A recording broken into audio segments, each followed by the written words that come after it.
ئەمنە سوورەکە قەڵای زۆرداری و زوڵم و زۆری حزبی بەعەز کە دەرهەق بە هاوڵاتیانی سلێمانی ئەنجامی دابوو تێیدا زیندانەکان شوێنی ئەشکەنجەدان و لە ناوبردنی گەنجانی شاری سلێمانی ژوورە تاریکەکان و ژوورە تاکە کەسیەکان تانک و تۆپ و کیمیایی ئەنفال و ڕەشەکوژی لە ناوبردنی ئازادی و بەرهەمهێنانی ترس و تۆقاندن و خەفەکردنی هەموو دەنگەکان لەو دەستکەوتانە بوو کە حزبی بەعەز بەرهەمی هێنا بوو کە دوجار لە 7 ئازاری ساڵی 1990دا برادران ئاگادار کران.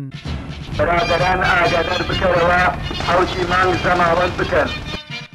ئەوەی کە خەڵکی سلێمانی کردی بەڕاستی تۆڵەی خۆیان بە فولی لە دەستگا داپڵەسێنەرەکان کردەوە چکە زۆر گەیشت بۆ تینیان وەرە چاوێ بەوا بگێڕەکە و چۆن لە ناو سجنەکانە ئەیبینی چیان بە میلەتە کردووە ئەوەی کە لێرە بوو شکر بەخوای چی دەرنەچوو ئەوەی کە لێرە بوونیان ێڵا یە کەسی دەرچێت و هەمیان بە سزای گەلگەیان کاتێککە باسی سەرهەڵدان و ئازادی و کۆمەڵە شتەکەی یەکسەر یعنی بیر و فکرۆشە ئەگاتەوە سلێمانی ئەتوانە بڵێم خەڵکی سلێمانی توانی لە حوتی سێە هەموو ئەو زڵم و زۆرە ڕەت بکاتەوە بە شێوەیەکی زۆر وەکو بەرنامەی بۆدا ڕێژا بوو توانیان بە تەواوی دەستگرن بەسەر هەموو ئەو دەستگا داپڵەسەنەرانەیە.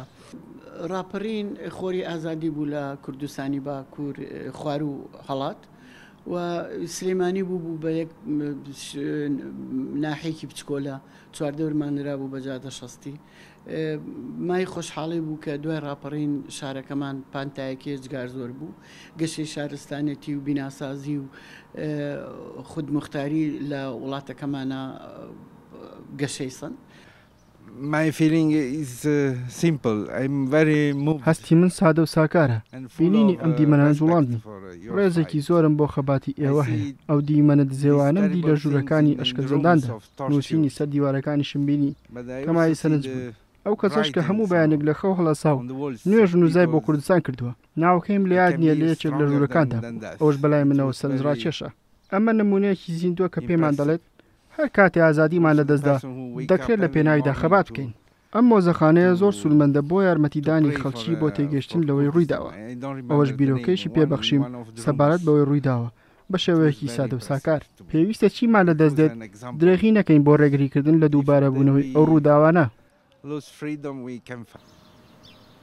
ئەم باوکە دەستی هەردوو کیژۆڵەکەی گرتووە و لە ڕۆژی ئازادکردنی سلێمانیدا وانەی مێژویان بۆ باز دەکات کە چۆن هاوڵاتیانی سلێمانی بە گەشت درندەترین ڕژێمدا چوونەوە. حەزم کرد وەکو هەموو تاکێکی ئەم شارە خۆشەویستە مناڵەکانم ئاشنا بکەم بە ڕابردووی نەتەوەکەم کە چ ڕەنج و خەباتێکی کردەوە بۆ بەدەستهێنانی ئەم ڕۆژە بۆ پارێزگاریکردن لەم ڕۆژە زۆر گرنگە و پێویستە هەمووی تاکێک لە ئێمە بە مناڵەکانمان بڵێن کە لە ڕابردووە چ زڵم و زۆرێک لەم شارە و لەم بەتایبەتی لە کوردستان و بەتایبەتی تریش لە سلێمانی کە کراوە.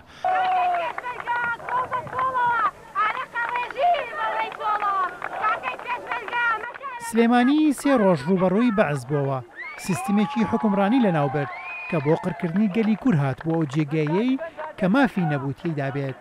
یەکدەستی پێشمەرگە و هاوڵاتیان تاکە هۆکار بوو بۆ ئەو سەرکەوتنە هەر ئەو یەکگرتنەیە کە هاوڵاتیان لە ئێستادا داوای دەکەن تا ڕوبەڕووی هەر مەترسیەک بنەوە کە بێوێت مەترسی بێت بۆ سەر هەرێمی کوردستان. هێمن قادر، کورسات نیوز، سلێمانی.